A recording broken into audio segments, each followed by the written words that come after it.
Muy buenos días, Fabi, ¿nos escuchas? Sí, Dianita, buenos días. Perfecto, Fabi.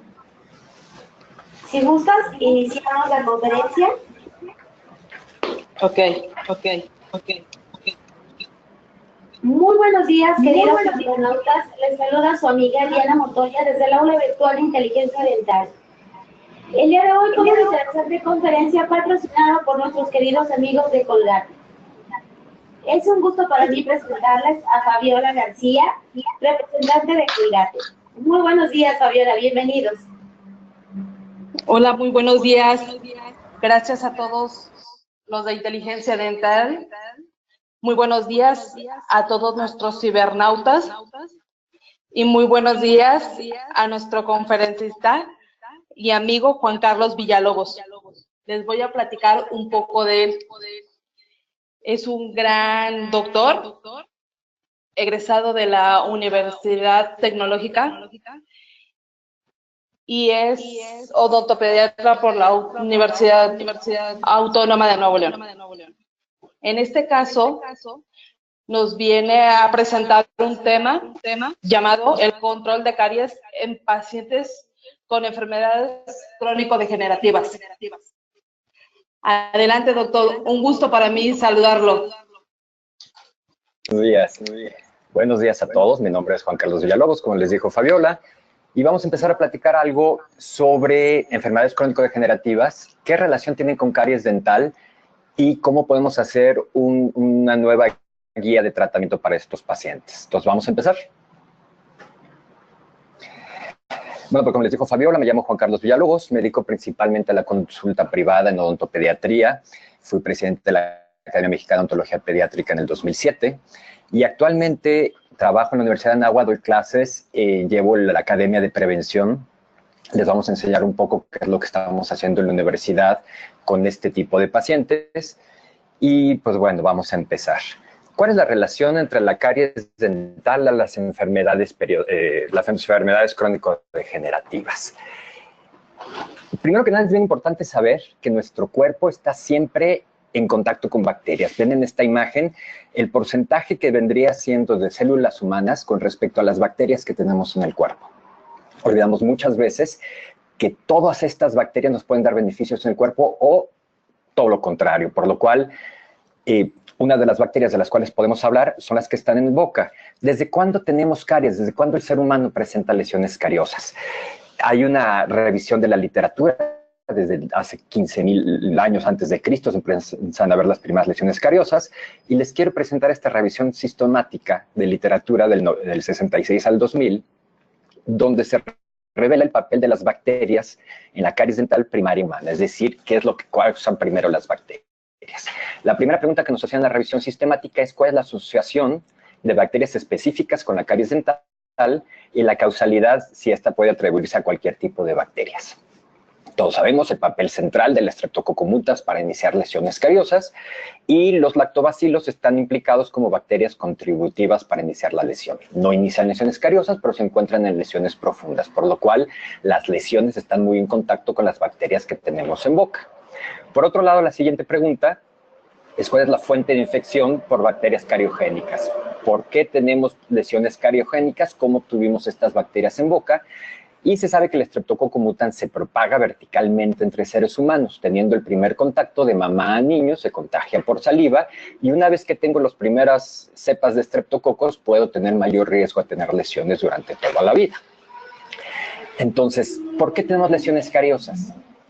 Si nosotros pensamos en el hombre de las cavernas, el tipo de alimentación que tenía era básicamente de proteínas, eran nómadas, iban buscando animales, hasta que se pudieron asentar gracias a la agricultura y empezaron a consumir otro tipo de alimentos. Serían ya verduras, raíces, granos, semillas, lo cual son carbohidratos, que los carbohidratos al estar presente en la amilasa salival se desdoblan en monosacáridos y esto pueden utilizar las bacterias de la boca para empezar a alimentarse, formar ácidos que pueden iniciar lesiones cariosas.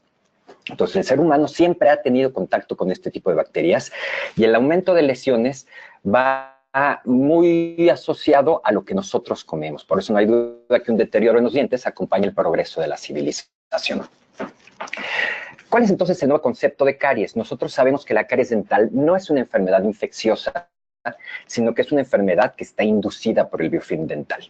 ¿Qué es un biofilm? Antes llamábamos placa endobacteriana, pero sabemos que si tenemos tantas bacterias en el cuerpo, estas bacterias no viven solas, se reúnen entre diferentes estirpes bacterianas y forman cierto tipo de grupos para defenderse y tener los procesos necesarios. Este tipo de grupos bacterianos se les llama biofilms y el biofilm lo podemos encontrar en muchas partes del cuerpo, principalmente en mucosas, pero el biofilm puede encontrarse en cualquier parte de la naturaleza donde hay asociación de bacterias. Tiene que haber agua corriendo por medio de esta construcción que hicieron el biofilm. Me fui más rápido que el video, podemos encontrar ahí biofilm en leche para formar quesos, en piedras que se puede ir formando moho, o en los mismos dientes es donde encontramos biofilm. Sabemos que el biofilm va teniendo diferentes etapas de formación. Puede empezar a formarse desde los 20 minutos de que consumimos un alimento, bacterias que se van uniendo a las superficies dentales, hasta que un biofilm se madura por completo, que se tarda aproximadamente 7 días, y lo importante de saber de un biofilm maduro es que mientras más maduro esté este biofilm, más tiempo lleve desarrollándose, se va a volver más ácido. Si nosotros tenemos un biofilm por mucho tiempo en la boca, se formarán más ácidos que nos pueden iniciar lesiones cariosas. Un biofilm de más de 7 días en boca puede llegar a un pH de 3. Recuerden que el pH salival es de 7, el pH bucal, y para que inicie una lesión cariosa puede ser de 5.5.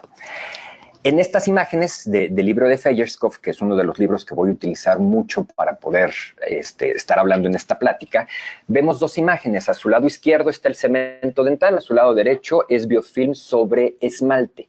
Los dos llevan 48 horas de formación. Vean cómo donde no hay esmalte, las bacterias pueden proliferar de forma más rápida, por lo cual las raíces expuestas tienen mayor riesgo de ser colonizadas.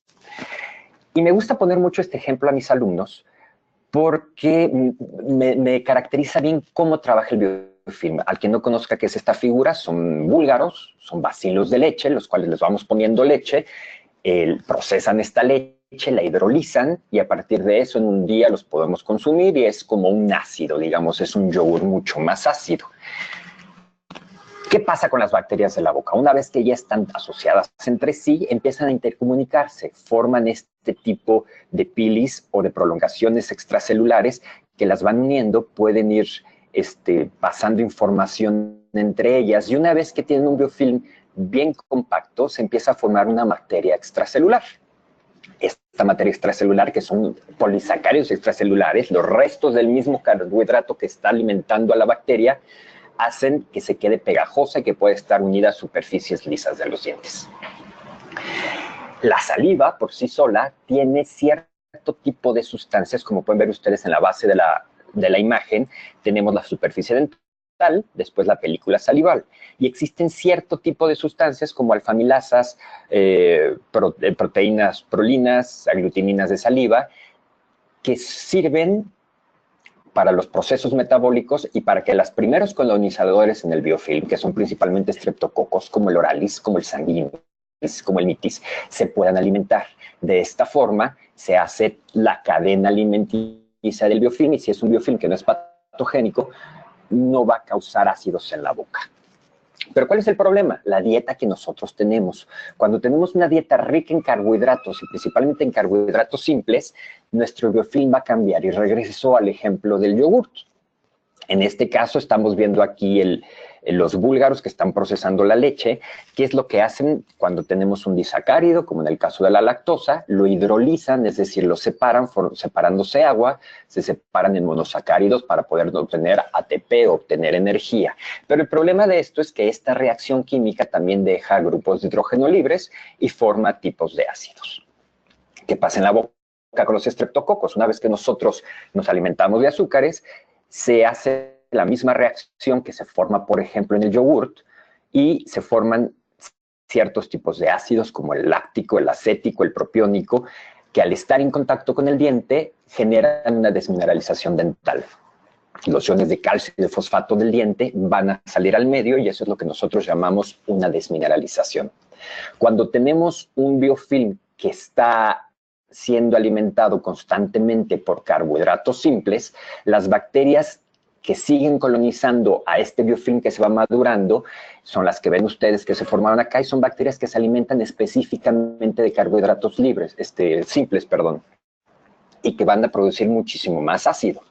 ¿Qué es lo importante de esto? Las bacterias que colonizan después los dientes son anaerobios obligados y son las que cuando tenemos alguna infección dental nos van a dar síntomas clínicos como dolor, como hipersensibilidad. Es decir, si nosotros dejamos un biofilm en boca que se siga madurando, va a ser más fácil que tengamos sintomatología clínica por estas bacterias. Podemos ir viendo ahí que principalmente son los Fusiobacteriums, las porfiromonas, prebotelas, que pueden estar colonizándose en un biofilm que no se quita efectivamente de boca. A partir de esto, ¿cuál sería el término actual de caries dental? El término de caries dental se utiliza para describir los resultados, es decir, todos los signos y síntomas. Vean la lesión cariosa en esa imagen, que es una disolución química localizada en la superficie dentaria que está causada por estos eventos metabólicos donde hay cambios en el biofilm o en la placa dental que me va causando desmineralización del diente y puede afectar tanto el esmalte, la dentina o el cemento. Actualmente sabemos que la caries dental es ubicua, es decir, se puede presentar en cualquier parte del diente y no tiene relación con la edad. Normalmente se mandan, en la odontología general, envían mucho fluoruros o protección para niños y olvidan los otros grupos etarios y no hay ninguna relación. Un adulto, un anciano, una persona con crónico degenerativas puede tener el mismo riesgo a tener lesiones cariosas que cualquier persona.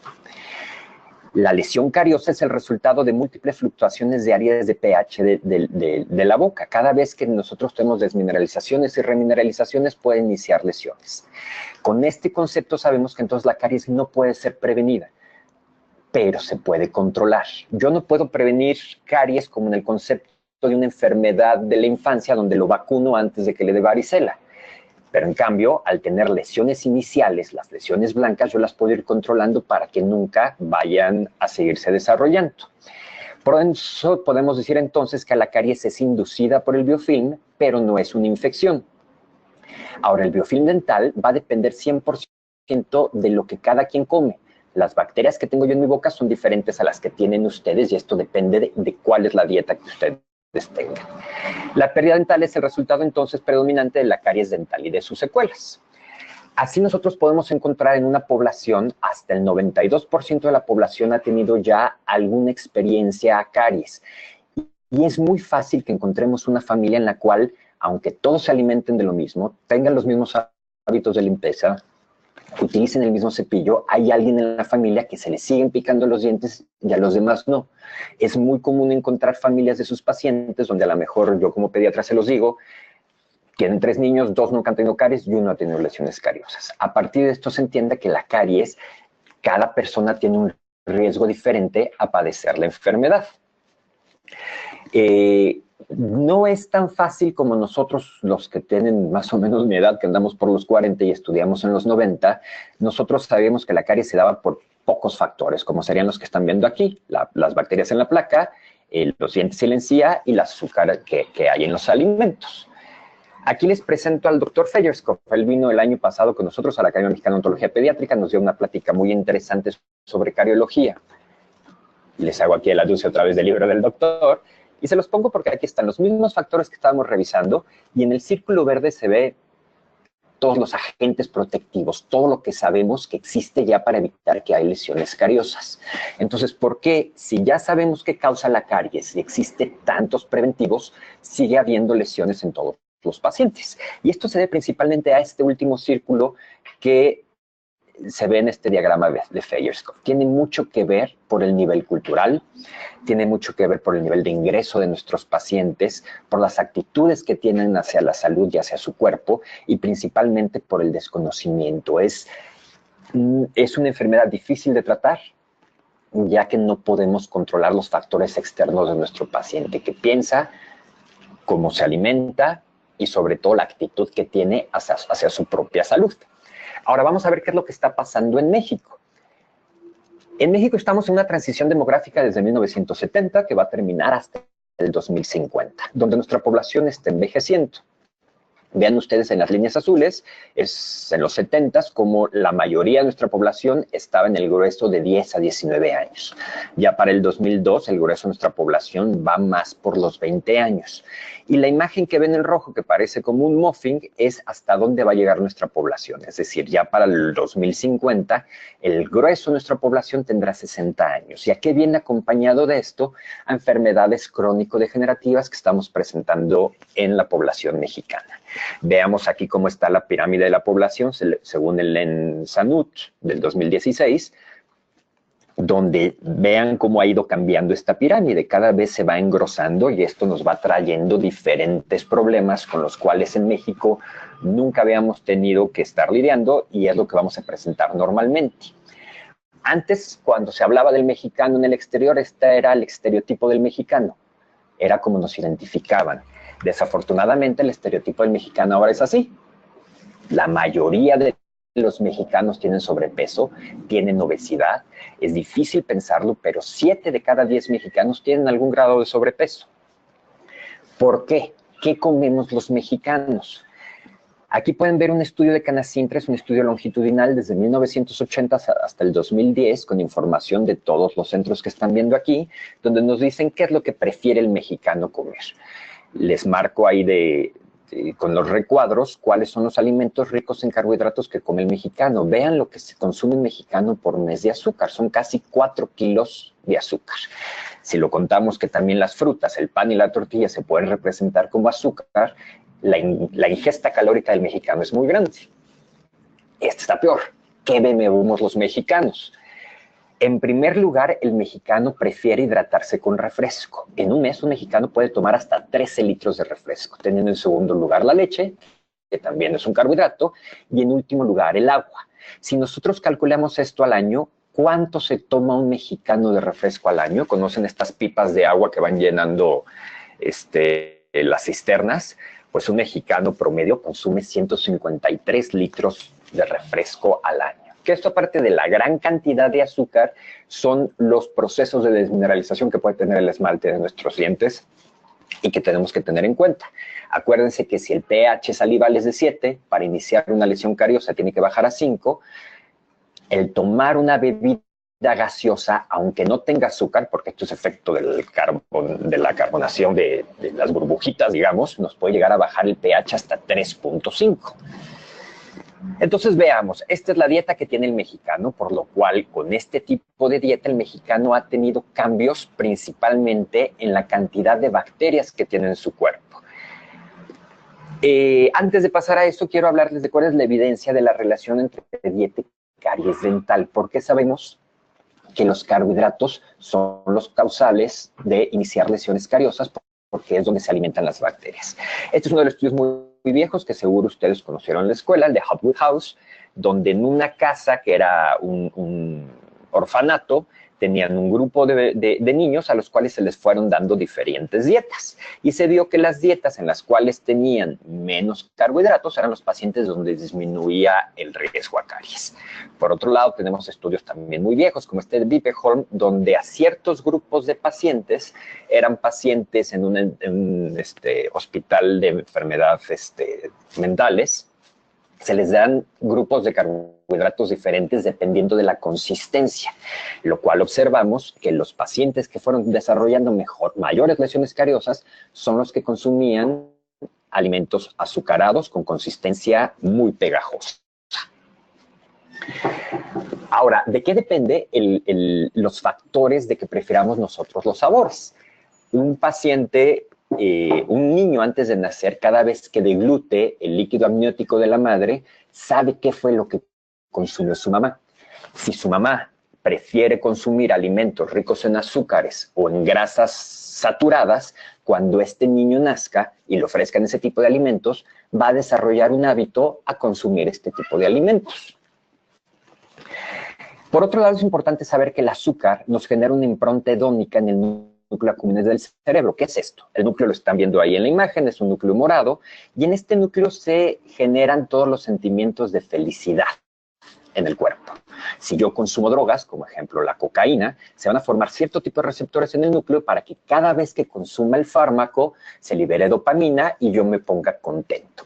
Está comprobado que el azúcar también genera este tipo de núcleos para que cada vez que yo coma azúcar, pues me ponga contento, se libere dopamina. Es el típico ejemplo de la película gringa donde las truena el novio y agarran el bote así de lado y se lo están comiendo. Y esto se los platico también porque en México, ¿cómo ha sido el cambio económico? Desde los 80s que las mamás dejaron las casas y salieron a trabajar, dejando a los niños solos, las mamás siempre tienen esta cosa culpígena de haber dejado al niño y es muy común que la mamá ofrezca en cuanto llega el niño de la escuela o llega ella de trabajar, alimentos dulces.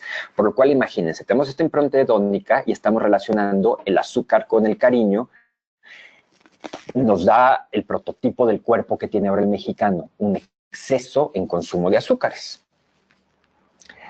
¿Cuál es el impacto de comer tanta azúcar y de comer tantos alimentos con grasas saturadas? Bueno, como les decía, ya vimos el biofilm o los microorganismos que podemos tener en boca, pero microorganismos y biofilms podemos tener en todos lados, principalmente en el intestino. Nosotros tenemos microorganismos gram positivos y gram negativos que van haciendo acciones diferentes en el intestino. Algunos degradan las fibras insolubles en el colon, los otros, que son principalmente los gram negativos, van a estar involucrados en el metabolismo de carbohidratos.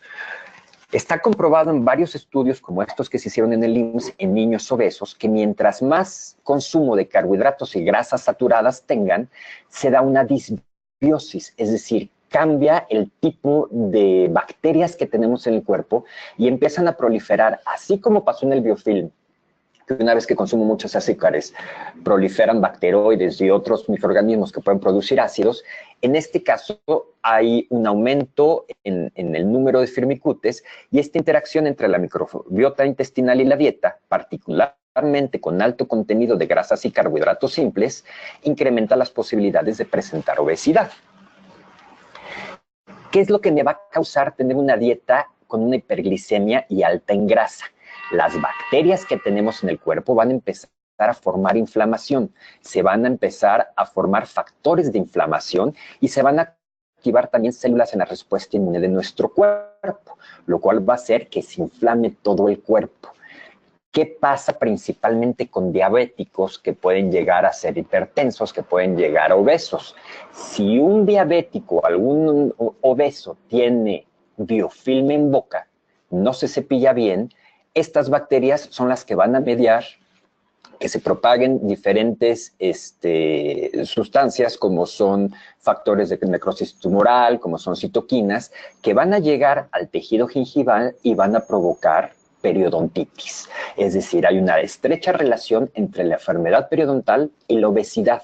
Y esto tiene mucho que ver por esta disbiosis que se ha dado y el cambio en microorganismos que hay en el cuerpo. Si el paciente deja de consumir alimentos ricos en azúcares o grasas saturadas, van a empezar a proliferar en el intestino nuevamente gram negativos y esto se puede paliar. Pero en un paciente obeso es muy difícil que cambie esta nutrición. Cuando nosotros llega un paciente con sobrepeso, con obesidad o con diabetes al consultorio, tenemos un gran reto, porque ya no es solamente atender las lesiones cariosas que tenga el paciente, sino que sabemos que por la cantidad de bacterias que tenga el paciente en boca, se van a poder seguir desarrollando lesiones cariosas. Entonces, la obesidad no viene sola, siempre va a venir acompañada de enfermedades crónico-degenerativas que, en primer lugar, dificulta nuestra práctica, puesto que tenemos que hacer modificaciones en el consultorio al atender cada uno de estos pacientes, y es cada vez más común, no sé cómo esté en el consultorio de cada uno de ustedes, pero siempre vamos a tener uno de estos, o tenemos un diabético, o tenemos un hipertenso, o hasta yo que veo pacientes pediátricos solamente, cada vez me llegan más niños con obesidad o niños también con principios de diabetes. ¿Qué pasa con la hipertensión arterial? No les voy a platicar mucho de cuáles son todas las modificaciones que tenemos que hacer en el manejo. Me gusta mucho este libro, de hecho es el que llevan mis alumnos en la NAWAC para el manejo de pacientes medicamentos comprometidos, y me gusta porque les va dando rutas de atención, les dice exactamente cuáles son las manifestaciones orales, cuáles son los cambios que tienen que hacer. Ustedes saben, con un paciente diabético, las precauciones que hay que tomar con anestésicos, con la posición del sillón, tomar la presión todos los días. Pero algo que es bien importante y que tenemos que tomar en cuenta para lesiones cariosas es que todos los medicamentos que toman los pacientes con hipertensión o con enfermedades cardiovasculares generan una boca seca. Son alimentos que van a resecar la boca porque son diuréticos. Y un paciente hipertenso va a tener menos salivación. ¿Qué pasa con el paciente diabético? El paciente diabético es el mismo caso, pero aquí en el diabético, aparte de tener boca seca, tiene mayor riesgo a tener enfermedades periodontales por este cambio o esta disbiosis que se está dando en el biofilm dental. Son pacientes que tienen una cicatrización pobre, que se tarda mucho en poderse aliviar una infección, una inflamación, que tenemos que tener patrones diferentes de atención. Cuando tenemos un diabético que no está controlado, es muy importante que lo controlemos antes del tratamiento dental. Pero también les quiero demostrar aquí algunos artículos. Ustedes saben, la hemoglobina glucosilada es un estudio que se pide al diabético cada 3 meses para poder ver cómo lleva el control de todas sus glicemias durante los 3 meses y ver que el paciente en verdad haga su dieta. Bueno, está comprobado que el hacer limpiezas dentales o dar terapias periodontales efectivas pueden disminuir los valores de esta hemoglobina glucosilada. Así es. Un paciente diabético, les enseño este post que tengo en mi página de internet sobre estudios donde se conoce la relación estrecha que hay entre la enfermedad periodontal y el diabetes. En cuanto un paciente es diabético, tenemos que pensar que va a terminar con enfermedad periodontal y que tenemos que hacer acciones específicas para controlarla. Muchas veces un paciente puede ser diabético, hacer dieta, tomar su insulina o su hipoglucemiante oral, y puede ser que tenga la glicemia alterada, puede llegar hasta 200 la glicemia, y después de que le obturan esa lesión de caries que tenía o le hacen el detartraje profundo que necesitaba, se controla otra vez la glicemia. Así es la relación del biofilm dental con la diabetes, por lo cual es bien importante que si ustedes tienen grupo de diabéticos en su consultorio, antes de pensar en iniciar cualquier rehabilitación, debemos tratar de forma efectiva el biofilm que tienen en la boca, al igual que con el hipertenso y la osteoartritis.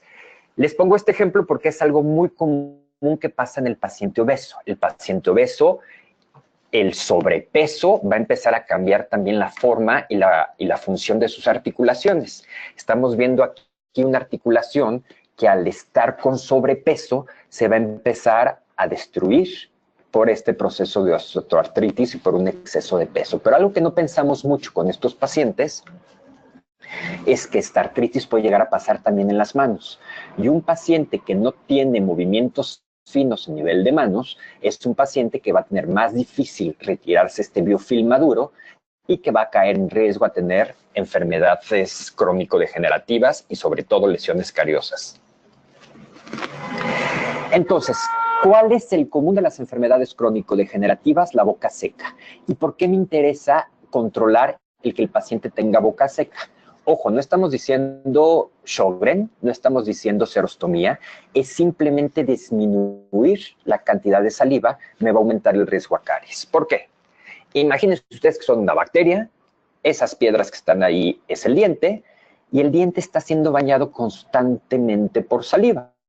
La saliva nosotros sabemos que regula el pH de la boca, tiene un proceso de anhídrido carbónico en el cual nos va a regular el pH.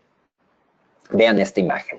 Esta es la imagen a la cual nos vamos a dedicar porque aquí es de donde todos comemos y donde vamos a poder controlar las lesiones cariosas. Están viendo el esmalte dental, están viendo biofilm y la interfaz que se da, que es ese espacio minúsculo entre biofilm y el esmalte dental, es donde pasa toda la enfermedad. Si yo tengo una bacteria, la cual tiene algún tipo de sacarosa, tiene algún tipo de de nutrimento, lo va a desdoblar para formar ATP y formar energía, y el proceso de este metabolismo del azúcar me va a formar ácidos. Estos ácidos, al estar en contacto con la hidroxiapatita del diente, pueden llegar a sacar al medio externo el calcio y fosfato del diente. Eso se llama desmineralización. Después de 45 minutos, el efecto de la saliva, el efecto buffer, me puede volver a regular el pH salival y reingresa los iones de calcio y fosfato al diente. Eso es una remineralización. ¿Cuántas veces al día nos pasan desmineralizaciones y remineralizaciones? Miles. Esto va a depender 100% de los hábitos de higiene y de qué es lo que ustedes están consumiendo. Por eso es importante que nosotros tengamos saliva siempre en boca. Mientras la boca esté húmeda, vamos a tener capacidad de estar remineralizando los dientes de forma efectiva. ¿Cuánto es el flujo salival normal? Nosotros sabemos que podemos producir hasta 1 litro de saliva, pero para poder contar cuánto es la saliva que necesitamos, hay ciertas pruebas que pueden ustedes realizar en su consultorio. ¿Qué es lo que pasa cuando llega el paciente con una crónico-degenerativa que ya atendieron? Le hicieron toda su rehabilitación, obturaron las lesiones cariosas, le hicieron su limpieza, regresa el paciente a los 6 meses y ¿qué es lo que normalmente encontramos? Esto, restauraciones ya desajustadas.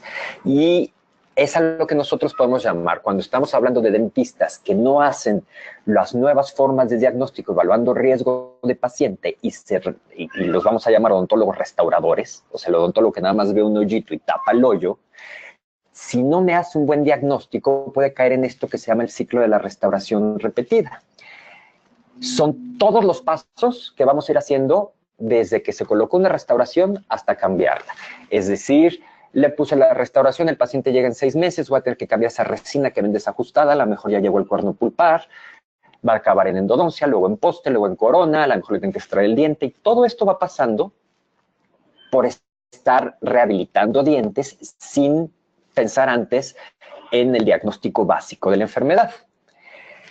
Estos estudios que les estoy mostrando son en países de altos ingresos, donde podemos observar que la pérdida dental predominante es consecuencia a un mal tratamiento dental, no es tanto a la caries. Por lo cual entendemos que el restaurar lesiones como única estrategia para el tratamiento de caries no es la solución. ¿Qué es lo que hacemos entonces en la universidad? A partir de este año en la universidad cambiamos nuestro sistema de atención, nuestro sistema de evaluación de riesgo a los pacientes. Utilizamos diferentes fichas para evaluación de riesgo, podría ser Canvra, podría ser ICSMS, podría ser Cariogram, que son formatos en los cuales es nada más una hojita más que ustedes ponen en su expediente, van haciendo preguntas, revisando la boca del paciente, van paloteando y de esta forma tenemos el riesgo. ¿Por qué me sirve utilizar este tipo de sistemas? Porque como ven en la imagen, ya que yo sé cuál es el riesgo del paciente, me dice todas las acciones preventivas que puedo aplicar con mi paciente.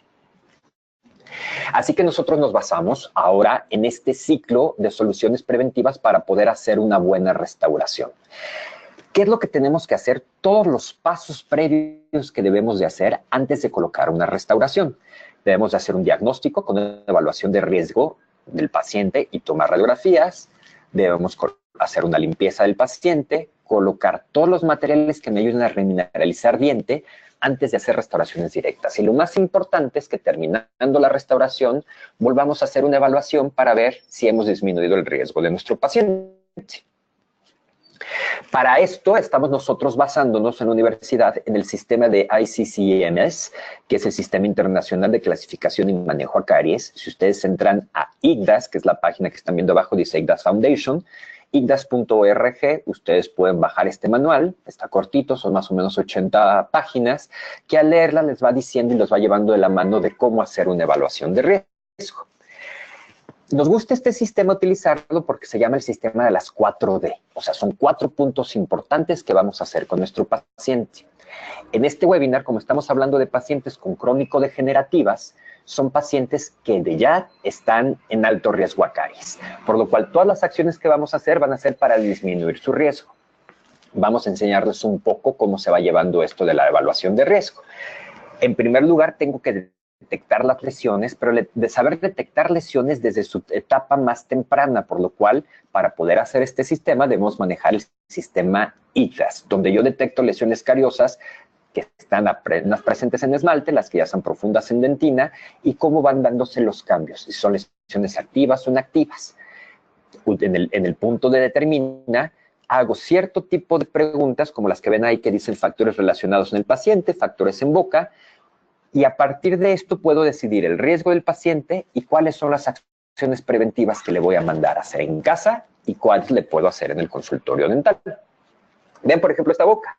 Este es un paciente adulto, tiene 40 años, es un paciente que fuma, es un paciente hipertenso, es un paciente que rechina mucho los dientes y vive en tensión. Si a este paciente yo le hago la clasificación de riesgos según IGDAS, lo más importante de esta clasificación, se las puedo platicar en otro webinar porque no nos va a dar tiempo, pero lo más importante que debemos saber en las lesiones cariosas es si estas lesiones siguen activas o no. Mientras más lesiones activas tenga yo, quiere decir que las bacterias siguen trabajando, siguen desmineralizando dientes, por lo cual debo de saber el conteo de lesiones activas en la boca de mi paciente. Y después hacer preguntas sobre sus factores de riesgo. Si se dan cuenta en este, que es el formulario, tiene varios puntos en los cuales tenemos el primero en rojo, radiación y cabeza y cuello. Un paciente que está recibiendo radiación de cabeza y cuello quiere decir que es un paciente que tiene alto riesgo. Y después son condiciones como boca seca, prácticas de higiene oral inadecuadas, si el paciente tiene una buena exposición a fluoruro. ¿A cuántos de sus pacientes adultos le colocan ustedes fluoruro? O ionómeros, o remineralizan sus pacientes, o colocan selladores. ¿Lo dejan solamente para los niños? Es bien importante que si consideramos el riesgo del paciente adulto, también ofrezcamos muchos materiales que vayan a remineralizar los dientes.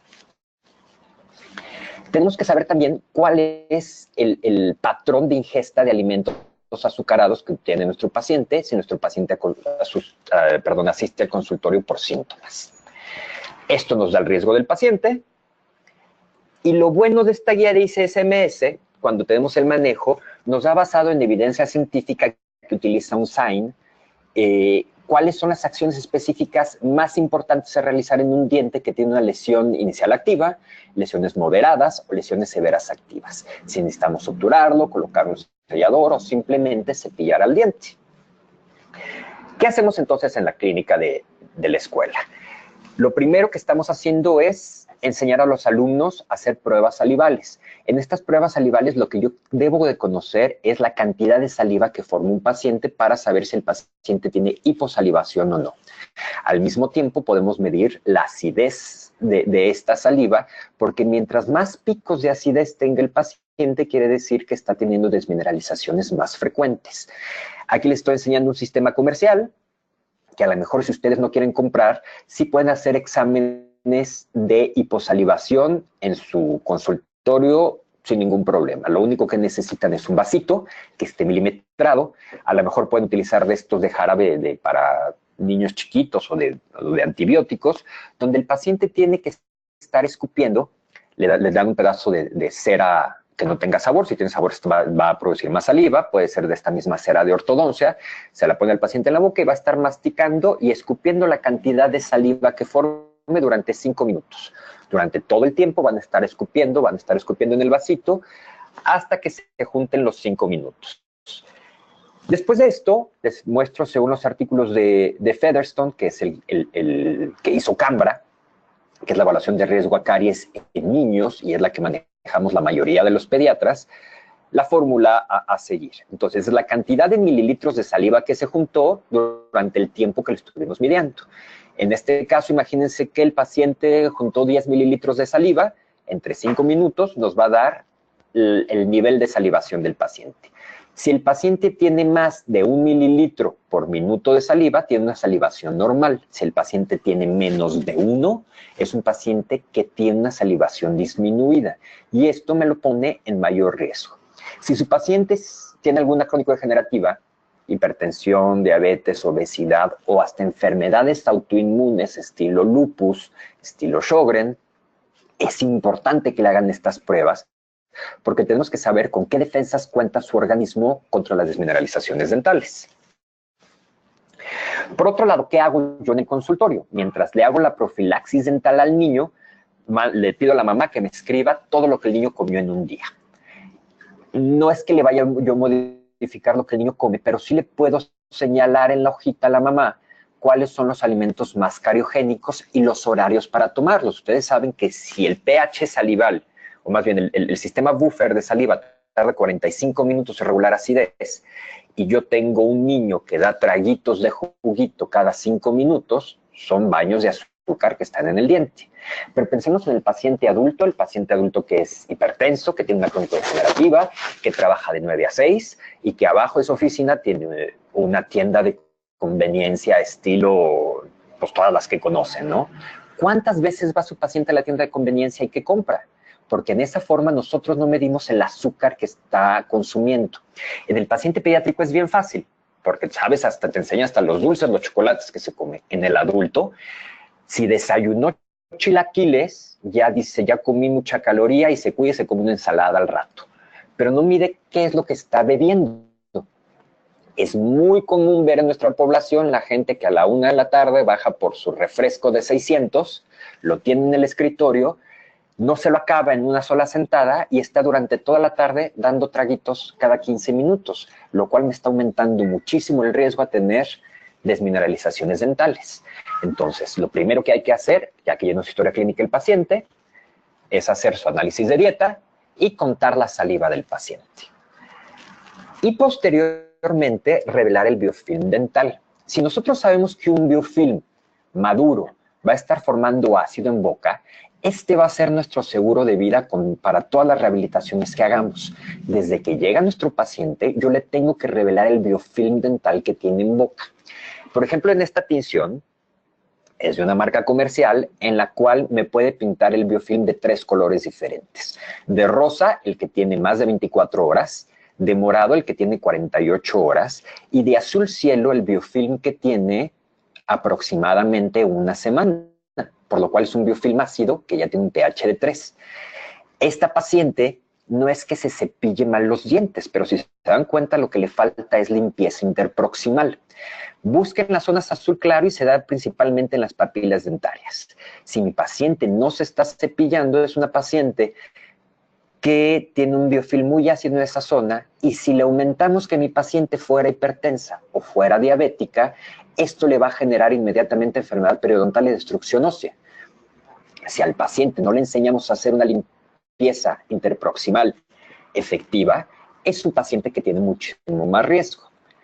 Y la forma más fácil que nosotros podemos empoderar a nuestro paciente es revelando el biofilm. Esto se hace desde toda la vida. Y es la forma en la que ustedes pueden demostrarle al paciente. Yo le doy al paciente la primera cita, le enseño el biofilm que tiene. Le pido que todas sus consultas traiga su cepillo dental. Si no trae cepillo dental, la mando a comprar un cepillo, porque siempre voy a pigmentar el biofilm. Se cepilla el paciente los dientes, pues pigmentamos, y esto nos va a enseñar dónde deja lesiones. Puede ser con este tipo de pigmentaciones. Vean, por ejemplo, este paciente. Este paciente tiene muchísimo mayor riesgo a lesiones cariosas simplemente por la dificultad en manejar el biofilm. O este paciente, que es de lo más común que podemos encontrar en los pacientes adultos de nuestro país. Yo puedo hacer la tinción con uno normal de un solo color, puedo utilizarlo si su paciente le salió orgánica y vegana, puede tener un pedazo de betabel cortado en el refri, en un topper, y después de que se cepille los dientes, masticar el betabel y marcar el biofilm. ¿Por qué lo tengo que hacer así? Porque si no, el paciente nunca se va a empoderar de su salud. Al tener un paciente con crónicas degenerativas, ya está un poco acatarrado de que le digan todo lo que no puede hacer.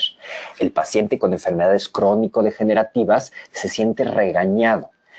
Y no va a ser nuestra labor aumentarle un regaño más, sino simplemente enseñarle cuáles son los datos que me van a generar enfermedad.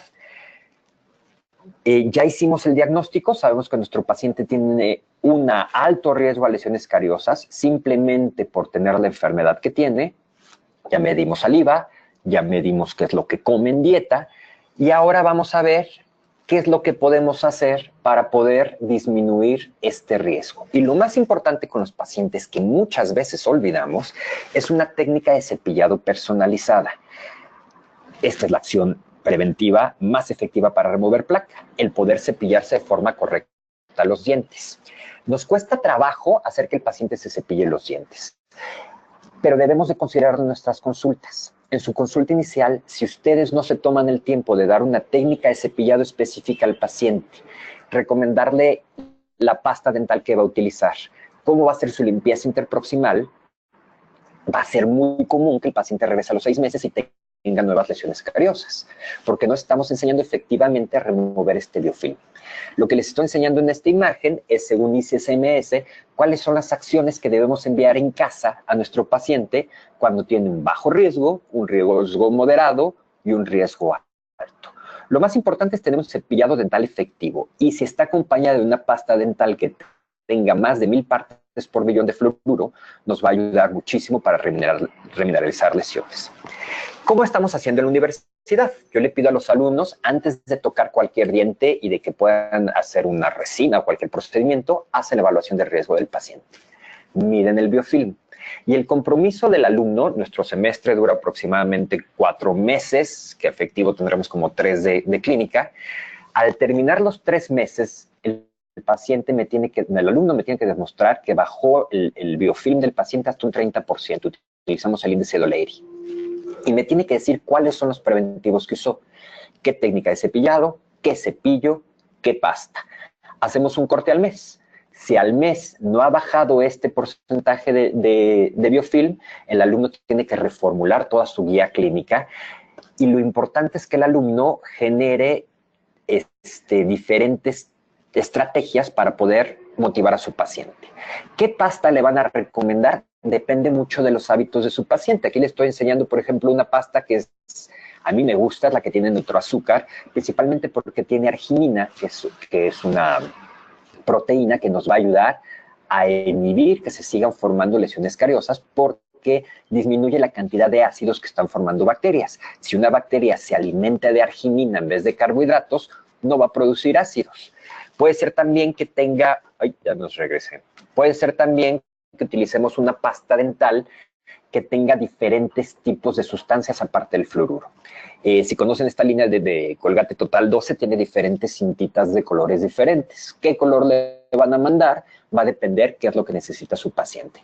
Tenemos la morada, que es la que tiene triclosan, tenemos pastas que aparte tienen potasio para sensibilidad. Ustedes tendrán que conocer las pastas dentales para poderle recomendar al paciente la que necesiten. O puede ser la Colgate rojita típica que conocen de toda la vida, que sigue siendo una pasta muy efectiva para disminuir lesiones cariosas porque está basada principalmente en fluoruro de sodio. Ahora, ¿qué es lo que ayuda? ¿El cepillado o el fluoruro de la pasta? Si yo me cepillo los dientes sin pasta, voy a evitar tener lesiones cariosas. Si yo me embarro solamente fluoruro en los dientes, voy a evitar tener lesiones cariosas. ¿Qué es más efectivo? Normalmente todos los estudios que se hacen de cepillado se hacen ya midiéndose con pasta, por lo cual no nos da un resultado específico de quién fue el que ayudó por la remineralización. Les enseño este estudio de Dickman, en la cual se hace en la línea que están viendo ustedes con la letra D, es la superficie dental, y se hacen 3 grupos en un tiempo de 3 meses. Aún es un grupo control, donde no se le da nada. En otro es un grupo donde le dan a cepillarse con una pasta que no tiene fluoruro. Y en el tercero es un grupo que se cepilla con fluoruro dental. Si se dan cuenta, cuando se utiliza fluoruro, se remineralizan las lesiones. Vean cómo aumenta el nivel de minerales con fluoruro. Si yo me cepillo sin pasta, simplemente la lesión cariosa no va a avanzar, se va a quedar ahí controlada. El cepillado por sí solo, el remover este biofilm, el desorganizarlo, le digo mucho a mis alumnos, piensen que el biofilm es como un hormiguero. ¿Cuánto tiempo tarda en formarse el hormiguero? Si yo llego y lo pateo, las hormiguitas van a salir y otra vez empiezan a formar el hormiguero. Si yo puedo desorganizar este biofilm, por lo menos 2 veces al día, voy a evitar que se vuelva un biofilm ácido. Por lo cual, tanto el cepillado como el fluoruro actúan. Vean, este es del libro de Feyerkov, y me gusta mucho este caso porque es una paciente, lo platica él en su libro y nos lo platicó alguna vez allá en Cancún, que se iba de vacaciones, ella estaba en Dinamarca, se iba a Nueva York de vacaciones, tenía esa lesión cariosa que ven en el lado A, donde estaba desmineralizado y ya tenía cierta sensibilidad. El doctor no tenía espacio para atender al paciente, entonces le dijo, cepíllate y cuando regreses de vacaciones te obtura el diente. La paciente se va, la agarran en el aeropuerto con mota, se queda en la cárcel un año en Nueva York y cuando regresa, esa es la imagen que ven. La lesión cariosa está totalmente remineralizada. Se sigue viendo esa mancha blanca, pero ya no es una mancha blanca porosa. ¿Qué fue lo que pasó? La paciente estuvo recluida, tenía una dieta estricta porque estaba en la cárcel y no era la de Orange is the New Black que comen lo que quieran, sino que estaba muy a gusto y se estuvo cepillando todo el tiempo. Donde nos demuestra entonces que tanto el cepillado como el fluoruro nos da un gran efecto. ¿Qué nos pasa mucho con los pacientes de crónicas degenerativas? Son pacientes que han llegado a este estadio de salud principalmente por malos hábitos. Y entonces es un paciente que motivarlo o empoderarlo va a ser muy difícil. Muchos de mis alumnos empiezan, para poder técnicas de cepillado específicas, inician con el 360. Es un cepillote, pero es un cepillote que tiene partes donde puedo quitar biofilm de forma efectiva en toda la boca. Entonces yo empiezo con mi paciente dándole para que, no importando la técnica que utilice, pueda removerse también biofilm de tejidos, de lengua, de carrillos. Si ya me empezó a bajar biofilm, puedo utilizar cepillos específicos que me van a ayudar con el paciente para remover las lesiones. ¿Qué pasa con las áreas interproximales? En este estudio les demuestro, para poder quitar placa interproximal, les damos una bebida de 15 mililitros de sacarosa al paciente y vean cómo baja el pH, puede bajar hasta 3 si no hacemos nada. Si a este paciente se remueve el biofilm de zonas interproximales, el pH no va a bajar lo suficiente y no va a haber tanta desmineralización. ¿Qué pasa, por ejemplo, en este caso del paciente que le había yo enseñado? Su mayor problema es el biofilm en áreas interproximales. Piensen que el 60% de la mugre en la boca está en áreas interproximales. Si yo no utilizo hilo dental, no utilizo cepillos interproximales o algo para quitarme este biofilm, en esas zonas es donde se va a empezar a producir mucho más ácidos, van a cambiar a bacterias mucho más anaerobias y va a darse también esta disbiosis en boca, lo que nos va generando la enfermedad periodontal. Les enseño otro cepillito, que es el de sensibilidad, y sí tienen las cerdas suavecitas y delgaditas y parecen pincelito y lo que quieran, pero lo que más me gusta es su cuello tan delgadito. ¿Lo han visto? Tiene un cuello muy, muy delgado y esto lo que hace es que me sirve como para frenar la velocidad. Un paciente que tiene recesiones gingivales principalmente es un paciente ansioso que se rechina y se limpia muy fuerte los dientes. Al tener un cuello tan delgadito, esto frena la velocidad y el paciente no se puede cepillar tan fuerte y hace un cepillado más efectivo. ¿Qué debo de hacer? Dependiendo de las condiciones de mi paciente, escoger el cepillado. Y la limpieza interproximal, como les digo, es vital. Voy a utilizar hilos dentales, voy a utilizar cepillos interproximales, cepillos accesorios. Escójanlo con su paciente, pero lo importante es remover lesiones. Este es un paciente en mi consultorio al cual le colocamos un barniz de fluoruro y se remineralizaron las lesiones. Eso café que ven ya no es caries, son lesiones remineralizadas. Vamos a hablar ahora de fluoruro. Ya sabemos por qué el cepillado me ayuda. ¿Por qué debo de mandar fluoruro a los pacientes? Y miren, el fluoruro. El primer concepto que nosotros conocimos de fluoruro fue un grupo de pacientes en Estados Unidos con los dientes amarillos, tenían fluorosis, se revisó el agua de donde vivían, que eran los grandes lagos en Michigan, vieron que eran pacientes con dientes amarillos, pero no tenían caries, y era porque el agua tenía fluoruro. A partir de esto se pensó que si los pacientes con fluorosis disminuían su cantidad de lesiones cariosas, el fluoruro remineralizaba dientes. Entonces, el antiguo concepto me decía que el fluoruro entraba al diente, se pegaba al esmalte y entonces en vez de ser un cristal de hidroxiapatita, cambiaba a fluorapatita. La fluorapatita es menos soluble al ácido y entonces esto hacía que el fluoruro previene lesiones cariosas. Actualmente sabemos que aunque este efecto de diadoquismo y de cambio de cristales se da, no es suficiente porque un cristal de fluorapatita quedamos que para iniciar lesiones cariosas tiene que estar en 5.5.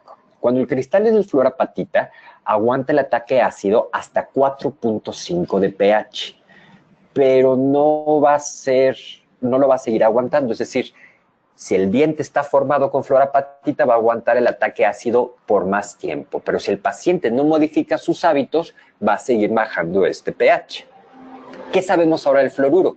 El fluoruro es un agente terapéutico y lo ven otra vez en la imagen. ¿Se acuerdan que estamos hablando en esta imagen de desmineralizaciones y remineralizaciones?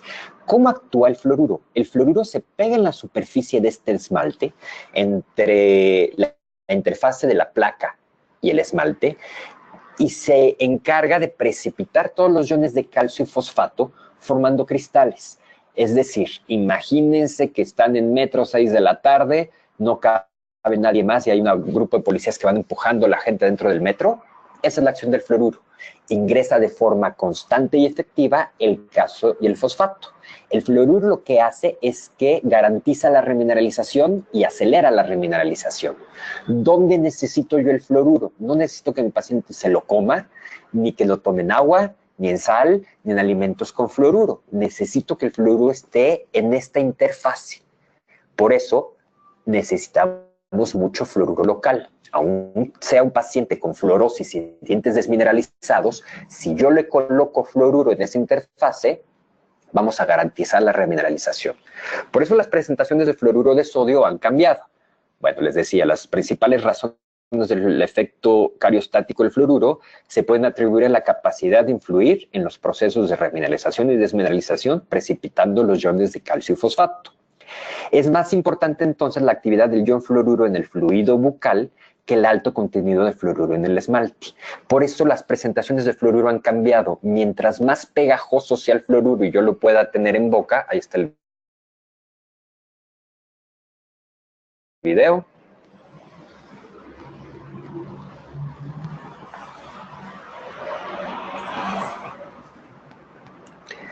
Les voy a enseñar este video. Antes de poner el video les voy a platicar por qué video de salud, digo, por qué el barniz.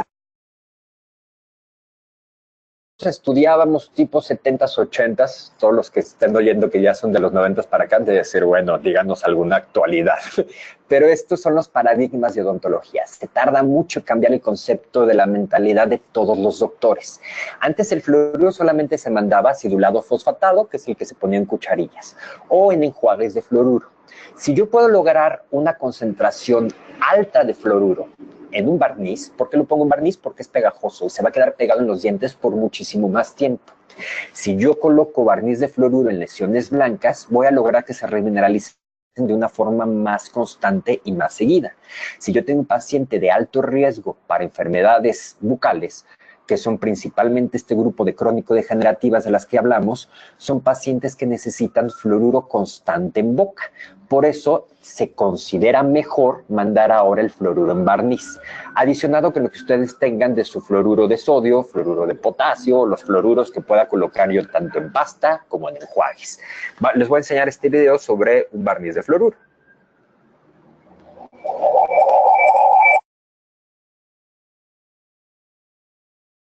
En el conflicto. 15 veces superior a las pastas convencionales. Ofrece 20.600 partes por millón de fluoruro.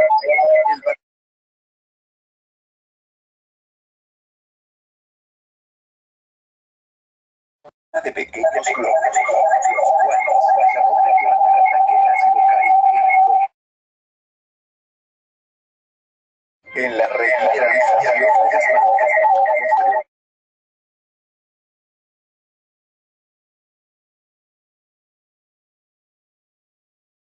como un reservorio para actuar en caso de nuevos ataques. Libera flúor por 28 semanas. Así, se obtiene una mayor efectividad en la reducción de caries, siendo hasta 3.8 veces mayor que el flúor en gel. Durafat tiene una presentación en tubo multidosis de 10 mililitros que rinde para 60 pacientes. Ofrece alta rentabilidad y menor costo por aplicación. Durafat se recomienda aplicar cada 6 meses para mayor efectividad en la reducción de caries. Es fácil de manipular, de rápida aplicación. Se endurece al contacto con la humedad. Tiene alta adherencia y permanencia en el tejido dentario. La efectividad de Durafat está comprobada clínica y científicamente. Cuenta con evidencia en más de 180 publicaciones y 2 metaanálisis validados por Cochrane. Durafat Posee más de 40 años de experiencia de uso en numerosas situaciones clínicas, como en niños con predisposición a caries, lesiones de mancha blanca, aparatología de ortodoncia, cuellos dentales expuestos, entre muchas más. Su aplicación es muy sencilla. Con un retractor o rollo de algodón, aísle la superficie de los dientes, los cuales deben estar limpios y secos. Vierta 0.15 mililitros de Durafat en un recipiente o en el dorso del guante. Con un microbrush, aplique una capa delgada de Durafat en todas las superficies dentales, especialmente en las zonas afectadas. Podrá observar su color ámbar como evidencia de su colocación. Con la salivación, el color se disipará. Compruebe la superioridad de Durafat comparado con otros barnices disponibles en el mercado. Después de aplicado, se recomienda no ingerir líquidos hasta después de 2 horas y sólidos hasta 4 horas después de aplicado. Cepille los dientes solo después de 12 horas de su aplicación. Solicite Colgate Durafat en su depósito dental más cercano. Durafat es la mejor opción de flúor para prevenir la caries en sus pacientes y está respaldada por la excelente calidad y experiencia de Colgate Palmolive. ¿Qué precisión les quiero hacer sobre este video? El barniz de fluoruro no es algo que debo utilizar yo solamente para niños. Es algo que debo de utilizar como un agente terapéutico para todo aquel paciente que tenga un biofilm fuera de control. Si mi paciente no se cepilla bien y tiene muchos ataques ácidos, necesita utilizar gran concentración de fluoruro. Por eso necesito utilizar barniz. Las indicaciones que les dan posoperatorias de no consumir nada en 10 minutos, no consumir nada en 10 minutos, se ve principalmente a que como es pegajoso, si come una manzana, pues se va a quedar pegado en la manzana. ¿A quién se lo doy? A todo paciente que tiene alto riesgo a caries. ¿Y qué tengo que hacer? Se lo tengo que dar yo. Tenemos que saber empoderar a nuestro paciente y tenemos que saber brindarle preventivos al paciente. ¿Cuál es el riesgo común de nuestra consulta? Que cuando nosotros queremos motivar a un paciente, el paciente no nos escucha, el paciente no nos haga caso. Si el paciente no nos hace caso, lo mandamos al demonio, o sea, pues que se te pudran los dientes últimamente y entonces el paciente ya no regresa. Tenemos que saber cómo motivar al paciente. Y esto tiene que ver mucho con las preguntas que le hago y cómo se las voy a hacer. Yo tengo que darle preguntas abiertas al paciente. Si le digo, ¿te cepillaste los dientes como te dije? Me va a decir, sí. Pero, ¿qué pasa si yo al paciente le hago preguntas como esta? ¿Cuál es la parte más difícil para usted a la hora de cepillarse? O de la higiene bucal. En este caso, a lo mejor me dice el hilo, enredármelo, me huelen feo los dedos, no puedo, este dedito se me queda parado.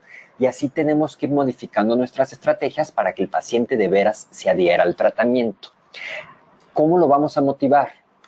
Se lo vamos a suplicar, le vamos a dar toda la información científica o de plano le vamos a asustar, le vamos a decir el que no se lava los dientes se muere.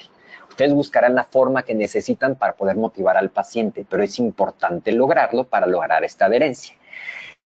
Y quiero terminar con esto, la mantra en la prevención. Nosotros tenemos que educar, motivar y medicar. Educar al paciente sobre cuál es la condición de su boca, motivar al paciente para que se empodere y se haga cargo. Normalmente un diabético que ya se hace cargo de su salud y ya se hace dieta y tal, va a ser un paciente más fácil, pero tendremos al hipertenso, al paciente que no está acostumbrado a que le digan qué hacer. Lo tenemos que motivar y sobre todo medicar.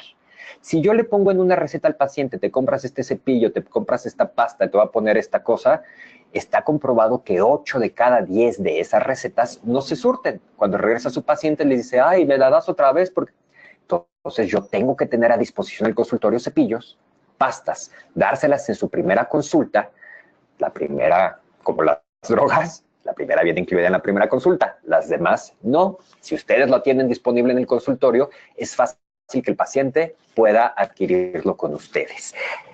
Todo paciente de alto riesgo, que son los que ya hemos hablado, podemos hacer nosotros nuestra consulta diferentes grupos.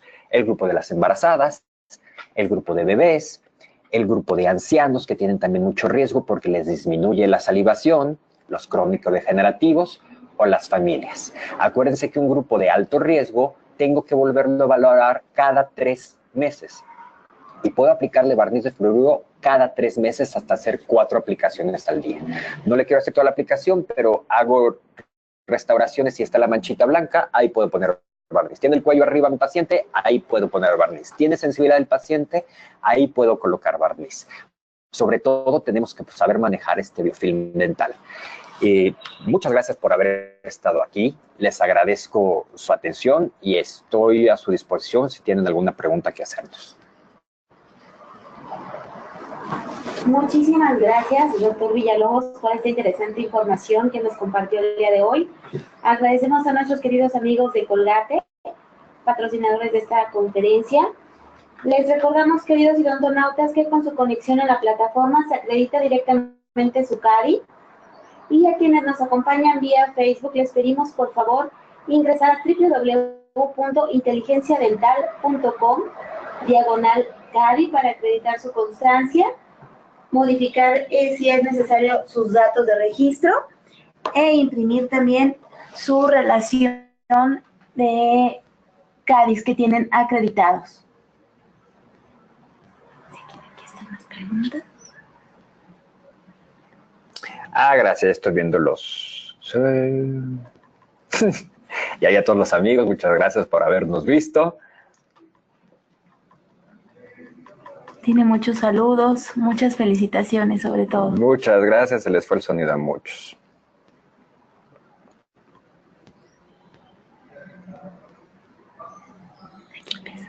La caries actualmente se define como una enfermedad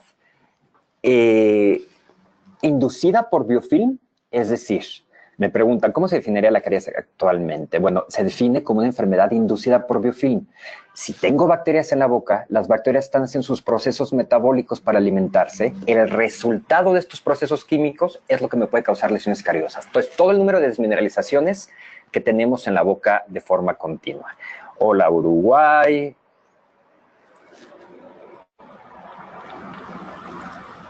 Oigan, no, esto sí llega a muchos lados.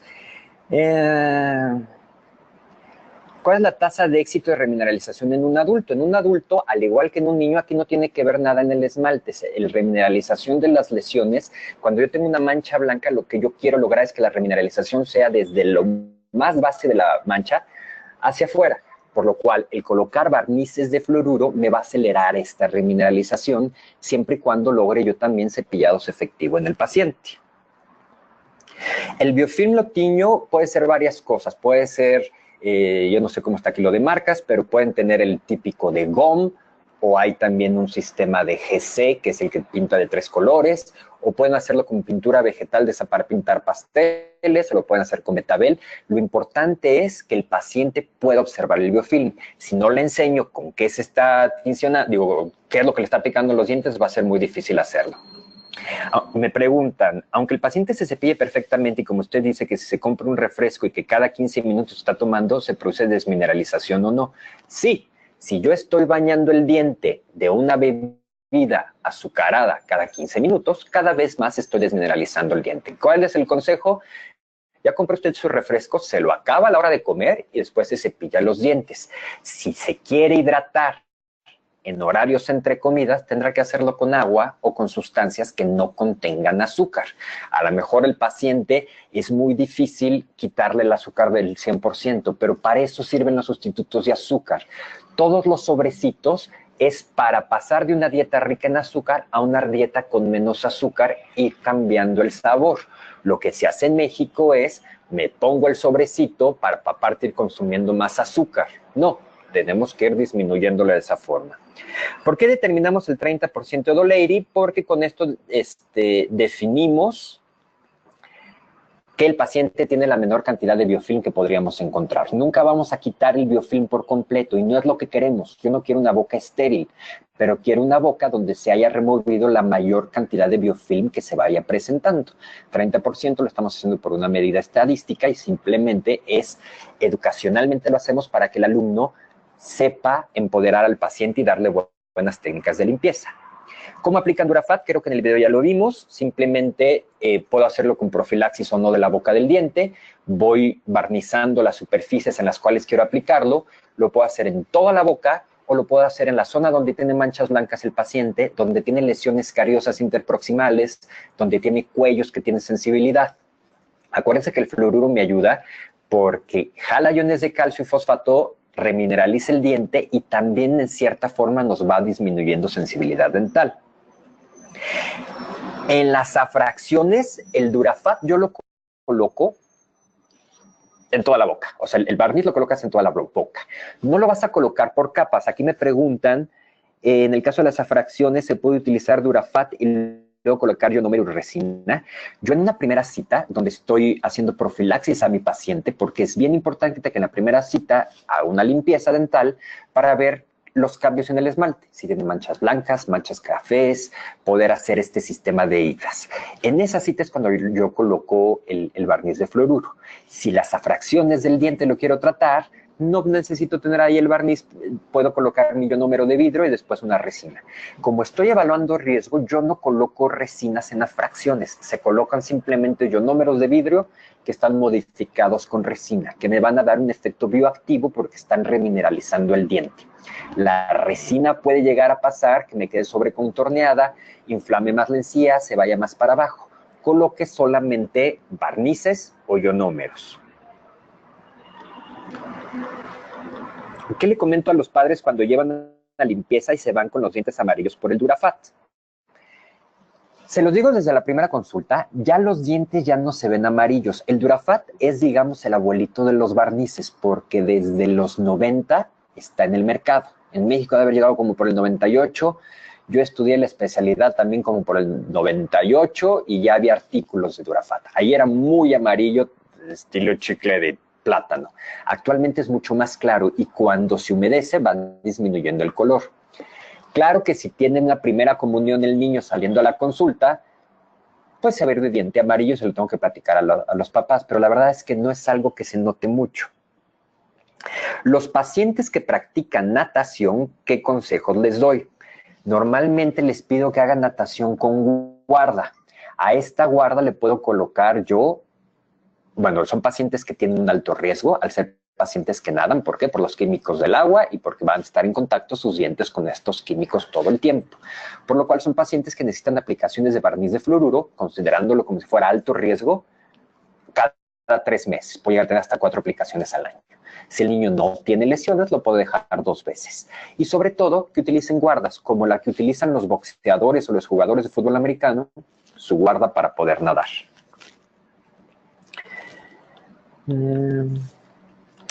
La enfermedad de Sjögren, esto ya es una enfermedad autoinmune y aquí sí la paciente o el paciente, principalmente se da en mujeres, es una resequedad de todas las mucosas. El paciente no puede producir lágrimas, tampoco puede producir salivas, tiene resequedad vaginal, resequedad ocular, por lo cual son pacientes que requieren aplicaciones de fluoruro constantes y normalmente yo les pido que utilicen dulces con xilitol o con Recaldent, cualquiera de los dos. Los adultos mayores comprometidos por el aumento de saliva, para el aumento de saliva. Ok, va a ser muy difícil que ustedes puedan aumentar la saliva del paciente. Lo que sí pueden hacer es medirla. Ya que la midieron, si está por abajo de 1 mililitro por minuto, quiere decir que el paciente está en riesgo, por lo cual es un paciente que se tiene que hidratar frecuentemente. Agua simple y sus traguitos son poco a poco. Algo que se hace y que lo han estado haciendo, por ejemplo, en la Universidad de Coahuila, que lo hicieron en niños chiquitos, es darle el biberón de leche endulzado con xilitol. Pueden darle ustedes al paciente el agua endulzada también con xilitol y esto les va a ayudar a que el paciente, el xilitol me ayuda a que el paciente salive más y esto les va a ayudar a disminuir esta molestia. El cepillarse también fomenta que se forme el líquido crevicular y el paciente se sienta menos molesto. Entonces, cepillado con un cepillo suave y aplicaciones constantes de fluoruro. Acuérdense que el fluoruro, a poca frecuencia, a poca concentración y alta frecuencia, es el más útil. O sea, muy poquito fluoruro, 250 partes por millón, que es lo que encuentran en un enjuague como el Plax, y que lo hagan de forma constante. De esa forma, el paciente está recibiendo remineralizaciones constantes con el fluoruro. El detector de placa que mencionó en casa comercial se llama Triplaque, es de GC. En mi país está circulando información en contra del triclosan para desprestigiar a las pastas que le contienen. ¿Podría decirme hay problemas con este componente. El triclosan es un antiséptico, simplemente. Lo puedes encontrar hasta en la loción que te pones en la cara para eliminar la grasa y eliminar las bacterias que forman acné. Y en boca es un excelente controlador de placa dental. Si yo utilizo enjuagues o pastas o cepillos con enjuagues o pastas con triclosan, no se lo va a tragar el paciente, la acción es mínima, es concentrada en boca y lo que me va a disminuir es el conteo bacteriano. ¿Qué material puedo utilizar para pigmentación por fluorosis? Me imagino que para eso ya sería más como de operatoria. Díganle a Colgate y un día les platico cómo quitamos la fluorosis. ¿Qué tan frecuente puede colocar Durafat, tratamiento de remineralización? ¿Puedo hacer protocolo cada vez, una vez por semana, por mes? Ok.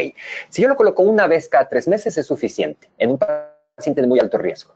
Si mi paciente es el típico que viene a su limpieza cada 6 meses y no tiene lesiones, una vez cada 6 meses. Yo lo utilizo mucho en el consultorio en niños chiquitos en vez del acidulado fosfatado.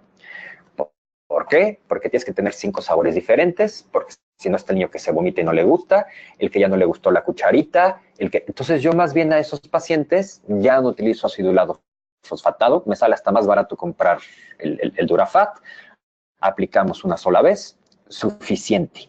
¿A qué paciente le voy a poner más? Al paciente que tenga mayor riesgo, al paciente que tenga más evidencia de actividad bacteriana. ¿Quiénes son? Los que tienen manchas blancas en superficies lisas, los que tienen cuellos con afracción, los que tienen dientes desgastados porque rechinan dientes, los que tienen lesiones cariosas activas. ¿Cuándo lo puedo colocar? Puedo colocar el barniz en toda la boca o exactamente en la lesión que me estoy observando y que me molesta. Y lo puedo aplicar. No necesito hacerlo una vez a la semana. Como les decía el video, el barniz absorbeo se queda pegado y me va dando esta acción de precipitarlo. Si yo me sigo cepillando con una pasta dental que tenga por lo menos 1000 partes por millón de fluoruro, que de hecho son, creo que ya todas, las de niño pueden encontrar de 500, de 750, pero las de adulto todas están entre 1000, 1200, 1450 partes por millón de fluoruro. Y es una acción específica que les va a ayudar a remineralización. Si el Durafat se encuentra en cualquier depósito dental o si les llega alguna representante de Colgate, ella les lleva también el Durafat. ¿Cuánto les cuesta el tubito? Como 500 pesos. ¿Cuántas aplicaciones? Pues como hasta 60 o más. Es una forma muy barata de llevar prevención al consultorio y que la pueden usar en consulta normal. ¿Puedo colocar como medida rutinaria de Durafat en todos los pacientes sin importar? Sí, porque como yo les estaba diciendo, lo importante donde yo necesito el fluoruro es pegado al diente, en la interfaz entre el diente y el biofilm. A cualquier paciente que llegue a mi consultorio, yo le puedo colocar Durafat como primera intención. Y de esa forma ya le estoy dando una protección específica contra desmineralizaciones. ¿Qué ionómeros de vidrio? Yo utilizo muchísimo 3M. Utilizo los ionómeros de 3M en consulta, los utilizamos también en la universidad. Para las afracciones, a mí me gusta mucho uno que se llama CleanPro XT. Es un ionómero de vidrio que tiene también como una consistencia de barniz, pero se va a quedar pegado por mucho más tiempo. Cuando la fracción es muy lisita, utilizo eso. Cuando ya se ve una cavitación, me gustan más ionómeros de vidrio que están modificados con resina, como sería el N100 también de 3M.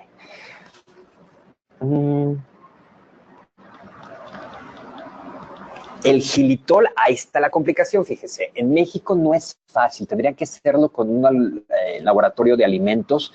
Les puedo, o con químicos. No es algo que van a encontrar en una farmacia, ni como un Stevia o como un Splenda. No les sé dar bien el dato de dónde lo puede localizar, pero en cuanto lo sepa, lo publico en mi página. Tiene una paciente con esclerodermia que tiene múltiples lesiones cariosas y tengo dificultad para dar acceso con instrumental por la apertura bucal disminuida. Buenísimo. En este tipo de pacientes que no tienen buen cepillado, no pueden moverse, no abre bien la boca, lo más indicado es colocarle un barniz de fluoruro. Y el barniz se lo va a colocar cada 3 meses. Puede usted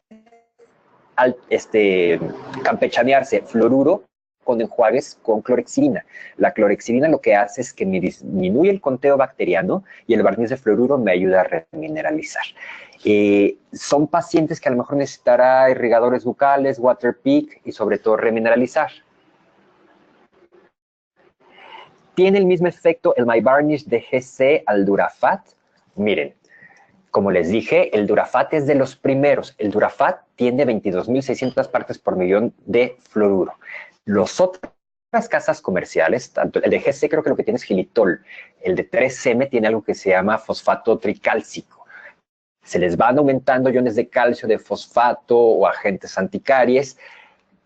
Todos son barnices de fluoruro. Si me pongo a ver tasas de efectividad, a lo mejor uno tendrá más efectividad que el otro.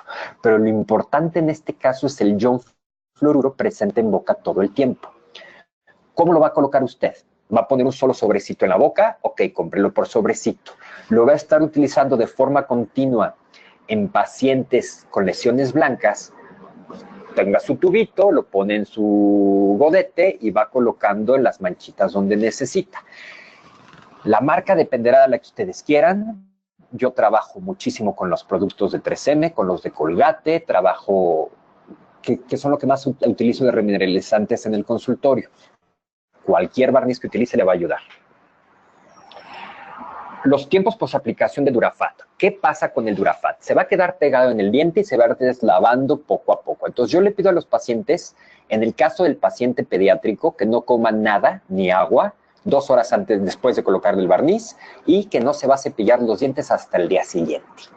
En el paciente adulto no lo hago igual porque el paciente adulto no aguanta tener la boca pegajosa mucho tiempo. El niño en su estado normal, la boca cochina, no les importa, pero no después de tener los dientes pegajosos a las 2 horas ya se quiere cepillar, ya quiere hacer algo. Entonces le pedimos al paciente que las 2 primeras horas no haga nada y 4 horas después puede empezar a hacer un cepillado ligero o simplemente hacer buches con un enjuague con fluoruro para que se quite la forma pegajosa. Va a empezar a consumir alimentos que no sean duros, como les decía, si se come una manzana, un chicharrón, pues al chicharrón ya no le va a dar caries porque va a estar todo el barniz ahí pegado. Entonces, y tampoco líquidos muy calientes. Si termina y se toma un café, se va a deslavar también el barniz. Entonces, por lo menos son 2 horas sin consumir alimentos, después alimentos blandos y se cepillan hasta el día siguiente. Hay unos chicles de xilitol que dicen Casa Miradent.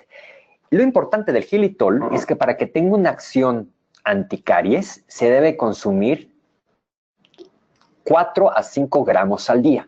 Entonces, si ustedes encontraron los chicles estos de Miradent, chequen que los chicles tengan por lo menos 1 gramo por presentación. Hay chicles, por ejemplo, de Orbit, que también tienen xilitol, pero la concentración es mínima. El paciente se tendrá que comer 8 tubos de chicles. ¿Qué es lo que hace? Mastica el chicle por 5 minutos, no vamos a volver tortilleras a nuestros pacientes.